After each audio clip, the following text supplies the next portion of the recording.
So, welcome back to another edition of my Greek Orthodoxy, in which I talk about my journey in the Greek Orthodox faith and the beliefs that I have as a result of that journey. And today I want to talk about basically the first part of the Nicene Creed. And in the Nicene Creed, a statement was issued by the bishops of that time. This is about 325 AD, during the Roman Empire. Constantine was emperor at the time. And they came together to kind of promulgate some basics about the Christian faith, all of the various bishops from around the Roman Empire at the time. And most mainstream Christians believe this. I mean, even if they don't post a copy of the Nicene Creed on their wall, or anything the way a Greek Orthodox, or like say in Serbian or Russian Orthodox might do, they believe this because this is basic Christianity. I believe in one God, the first line begins, the Father, the Almighty, creator of heaven and earth, and of all things visible and invisible. So that's what I believe. That's the foundation of my faith. That there is one God, and that He created the heavens and earth, and He created all things, visible and invisible. And the word creation can mean a lot of different things. It's packed full of stuff. You could divide it up. I would just divide it up. For example, in my thinking now, disclaimer here, there's some things that I believe basically that are based on the foundation of my Orthodox faith, but may not necessarily be believed by a lot of different Greek Orthodox or Russian Orthodox or whatever who are within the mainstream, and it may not be the teaching of the theological doctrines of the church in the sense of their doctrinal beliefs. So, but I try to keep my beliefs within the boundaries of the 7 ecumenical councils, which happened during the early period of Christianity from 325, when the first council took place, up through 767, thereabouts, where you had the 7th and the last recognized ecumenical council. So, God. I believe in God. I believe in the Creator God, who, in the word creation, means a lot of things, right? It's packed full of stuff. To me, that could mean anything from God set in motion the universe, and part of that process of creation was the allowance of an evolutionary process, from single-cell creatures up through a complex Homo sapien.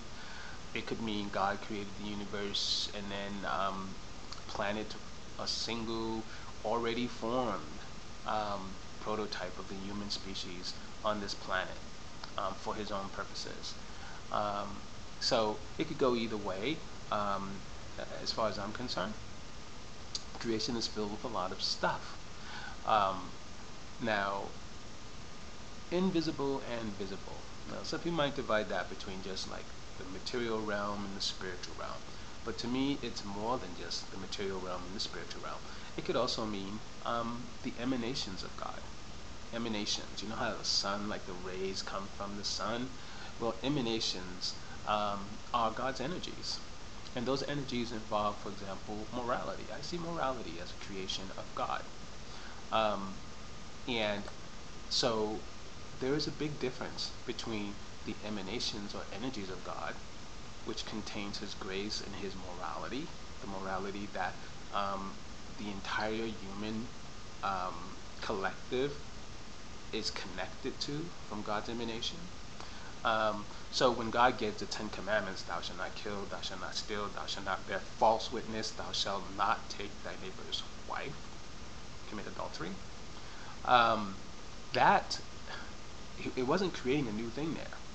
He was simply putting in physical form His emanation, His energy, His grace. And there's a difference between that and, say, conventionalities. Human beings often make the mistake of including their socialized ideas and their conventions for moral laws. For example, in Europe, they have a different perspective on, how much of the human body can be displayed in a regular magazine or regular newspaper, as opposed to in the United States. Okay?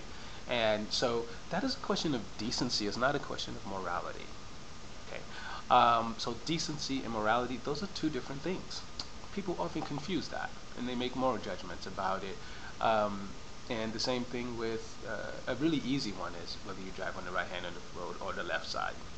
Okay, that's conventionality. That's not moral law. Another really big one is who you date and who you marry.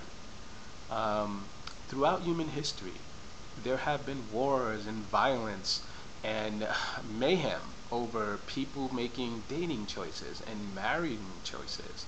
You know, you can go back to the ancient Greeks with Helen of Troy. Okay, the Trojans and the Hellenes. You know, it's that whole idea that somehow there's a moral issue about that comes from human beings trying to make a decision about what's good, what's bad, what's right, what's wrong. And it all goes down to disobedience to God. This is the invisible part. This is the emanations of God. If we go back all the way back to the Adam and Eve, you know, and without worrying about the specifics of that story right now, there was this whole issue of they took this forbidden fruit from the tree of the knowledge of good and evil. And often we focus on the fruit aspect, but that wasn't the core of that story. That mythology, that legend, was that they wanted something they weren't ready to have, which was the ability to know, to distinguish between good and evil, the knowledge of good and evil. That's a huge burden to bear. And often we as human beings, we really think we know how to bear that burden. And we're just babes, innocent babes. We really weren't ready for that. And it resulted in huge chaos and centuries of war and death and pain and suffering. That's a place where God said, you know, you're not ready to go there. You just want to follow my emanations of what's moral and what's good. Follow me, and you'll be okay. In time, you'll grow to where you can actually be able to make these kind of huge decisions. But our ancestors weren't willing to do that, and so we all suffer for it. So that's the invisible side, and then the physical side. Of course, I talked about the moon, the stars, the planets, the universe, the black holes. All of that, I believe, was created also by God, and that all of these things are separate from God, as opposed to His energies, which are not. And over the next few videos, I'm going to go into more detail about what that means. The emanations of God, the emanation of morality as opposed to versus conventional ideas, conventional laws, decency, you know, all of these things which are different than morality. And so if you ask me, well, do you literally believe that God created Adam and Eve? And I would say, I believe that the Adam and Eve story really does tell us a truth. That in that legend, in that myth, there is truth. And you know, a lot of times people think, oh, legend and myth, so you don't really believe it. No. You know, historians know that legend doesn't mean that it's false. Mythology doesn't mean that it's false either. There's a lot of legend in the story of Achilles and the battle at Troy, over Troy and Helen. There's a lot of legend and mythology mixed into that. But I think the idea that there's truth to that story is something that historians would agree on. And then the same thing with the story of Adam and Eve. You know, we were disobedient. There was something happened that resulted in disobedience that had to do with our grasping for godlike power on the issue of good and evil. And so we should be humble when we think we know what the moral truth is. In certain issues, it's not so clear.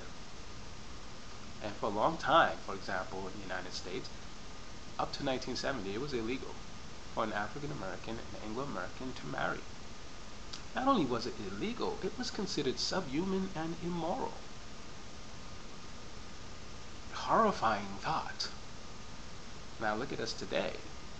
We have African American mixed Anglo-American, African-American president of the United States. Right? We're not running around trying to count what his blood count is on each side from his mother, who was Anglo-American, and his father, who was from Africa.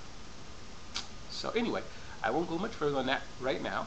Until next time, try to be humble. Don't be so sure that you pegged every right thing and every moral thing as if God. Remember, there was a huge mistake made, and it was over the knowledge of good and evil. Until next time, bye-bye.